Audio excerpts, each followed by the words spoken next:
Okay, one of the other important things, and I guess there are two messages to this particular video. The first one is about data. Data is something which is often presented in the paper, but quite often the data are presented in the paper and they will guide you through it. They will tell you what is happening and what you should look at. And to me this is a bit like kind of almost a misdirection kind of thing, you know, the kind of thing that magicians do. They'll kind of go, you know, look at this hand over here, while this hand over here, and this other hand is stealing something from them or something like that. And that's the kind of thing that magicians do, because they're distracting you, they're making you look at certain things, they're taking you through, they're telling you what to look at. And I think the important thing when you're reading an article is not to allow them to direct you. And I'm not making this necessarily saying people are deceitful, people are out to get you, people are trying to pull the wool over your eyes, although sometimes they might be. What I'm trying to get you to think about is to try and be critical, to try and look at the data with a kind of clean eye. Now this is difficult because quite often we're lazy, I'm lazy, and quite often when I read a paper I just want to know what they tell me. Tell me what's fine. I won't bother looking at all those, you know, p-values and all those effect sizes and the graphs and all that kind of stuff. Just tell me, please tell me what to think. As I say, we're lazy, but if we're going to be truly critical, if we're going to actually properly be evaluative of a paper, then we really just need, unfortunately, to get our hands dirty and look at the data. So that's one thing, is to look at the data. And I think what you've got to do when you look at the data is try and be really... They're going to abstract certain things. They're going to have some measures in there which are going to be quite abstract. For example, just to refer to this one, this is from a paper by a team including Daniel Nettle, which most of you will have seen because we did it in a seminar. And basically what they did here was to give people pictures. The situation was a kind of an honesty box in a little kind of coffee making area in a psychology department.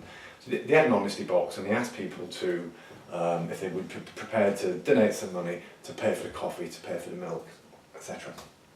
And what they did there, they placed a picture near where the coffee making facilities was, either of flowers like these, or of faces, and they took the eye regions of faces because it's believed that the eyes are the important part of the face, and all the eyes were looking at them. So the kind of idea here is, do eyes promote honesty? Why would they promote honesty, evolutionarily speaking? Eyes might promote honesty, evolutionarily speaking, because if someone's being dishonest and somebody's watching them, then that might lead to that person acquiring a reputation as a mean cheat. And people don't want to acquire reputations as mean cheats in groups, because if people acquire that reputation, other people are probably less likely to cooperate with them. So we're concerned about a reputation.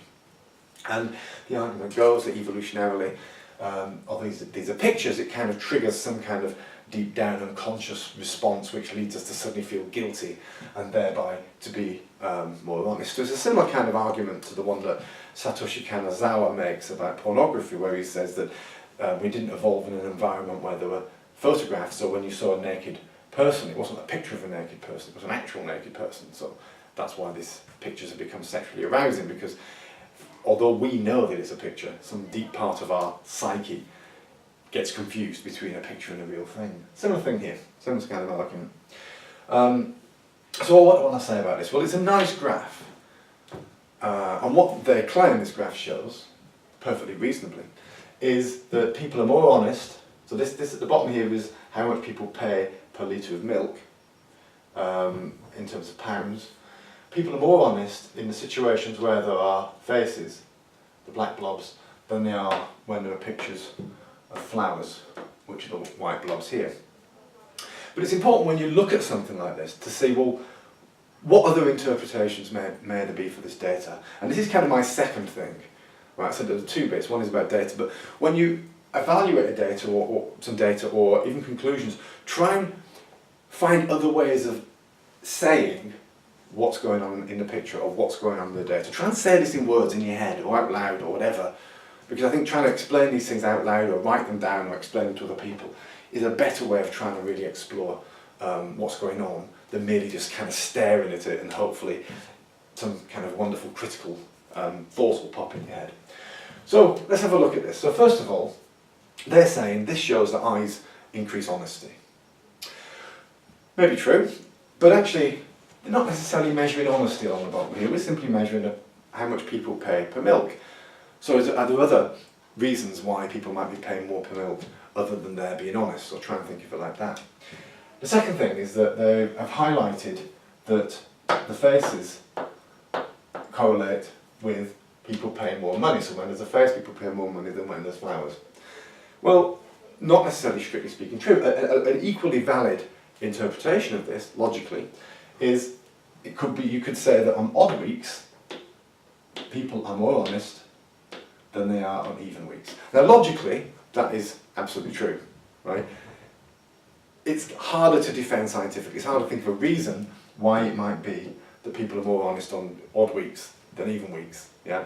So although logically it is equally valid interpretation of the data, maybe in terms of the actual what's going on, it's less likely. You know, what possible reason could there be that people are more honest on odd weeks than even weeks? Unless it's something to do, or people spend more money on milk. Let's express it right. People spend more. So what I'm saying is try and find a different way of putting it. So now we found that people spend more money on milk in odd weeks than in even weeks. So that's one interpretation. Now, is there any reason why that might be? Possibly. It could be that there's something about the way that the timetable. Remember, this was a psychology department. For many of you guys, and this year and probably in the past, you will be familiar with the fact that in our university, or at least in psychology, we have this situation where seminars occur every week, every 2 weeks. So seminars might occur in odd weeks, which might mean there's more people, so more coffee drunk. This is the kind of way of thinking about it. So is it the faces, or is it the weeks? And what obviously they should have done here is, rather than having the faces and flowers alternating, they should have had a kind of more random presentation. So to get around this confound, this is essentially a confound. We've got two things covariant at the same time. One of those things is whether there's a face, and the other one is what kind of week it was, whether it was an odd or even week. Another logically equally valid interpretation of these data, okay, is that they're arguing here that faces make people honest. Perfectly logical interpretation of this data would be that flowers make you dishonest. We simply don't know. All we know is that faces are making people spend more money on milk relative to flowers. But does that actually mean that it is the faces that are doing it, or could it be for some reason that flowers make people want to spend less money on milk? Now, again, we don't know whether that's a plausible reason. Are there any possible reasons we could argue that flowers might make people spend less money on milk? Now, that, to me, expressing it that way, sounds a little bit more plausible than saying, well, why would flowers make people dishonest? Because remember, we've only got one measure of honesty here. So I think always come back, first of all, to the variables that they're measuring. Don't abstract above to honesty necessarily always. Think, this is about people spending money on milk. So we don't necessarily think of honesty. And the second thing is try and find different ways of phrasing it, because if you've got two conditions and one's bigger than the other, there's no reason to think that in this case it's that the faces are making people spend more money on milk, or the faces are making people more honest. It could be the other way around. So always phrase it in the opposite way. Now that might be a blind alley, but if you keep doing that, then that's suddenly you've got, oh my God, there we go, we're suddenly starting to get a problem. And although this is a pretty good study by the kind of standards of the discipline, there are some problems. You've seen that the weeks co-vary with the faces, so we have faces on odd weeks, flowers on even weeks, which may be a problem.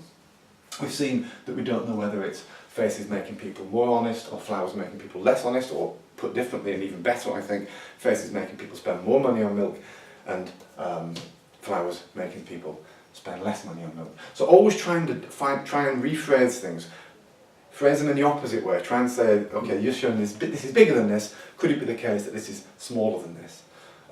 So it's a natural assumption that we have whenever we find a difference between two things, such as treatment A leads it to an increase in something relative to treatment B, we think that it is making it bigger, but it could be that treatment B is making things worse. So, take-home messages here, scrutinise the data. I would suggest, if you can do this, and I know we don't like looking at data because it's effortful, but you're not going to get properly critical unless you can really start to kind of analyse the data and understand what it means and make it make some sense in your head. So that's the first thing, scrutinise the data. The second thing is, if you can do this, try to look at the data before you read what they say about it. So when you get to the results, look at the graphs, look at the tables, right? Look at the significance level, stuff like that, without actually reading what they've said about it. Because what happens is, as soon as they've said something about it, as soon as they've placed their interpretation on the data and you've read their interpretation, then suddenly it becomes very difficult for you to see the data in any other way. It's a bit like, you know, the old Necker cube kind of thing, you know, when you sort of see something as a Necker cube, like that, you know the kind of idea, that's about the worst Necker cube anybody's ever drawn, but you know the idea of the Necker cube, is this the front face of the cube, or is this the front face of the cube? Once you see it in a particular way, it's very difficult for you to see it, to unsee it, or to see it in a different way. And that's the same with this. Once you've read what they think about it, it's hard for you to stop. So look at the data, try and make a sense of it, your sense of it, try and work out what they've found, what they've concluded, then read what they say about it. And hopefully you'll be going, oh, hang on a minute, I didn't see that at all. Why haven't they mentioned this that I noticed? So that's the first thing, scrutinise the data, try and do it free from influence from them. And then the second important part here is try and phrase things in as many ways as possible. You know, we saw that there are a number of different ways in which we can interpret this graph, all of which are logically valid. So do that, and then see where that train of thought gets you. This is how you're being critical. You're turning things over in your mind, and you're thinking about things in different ways. Okay, thanks.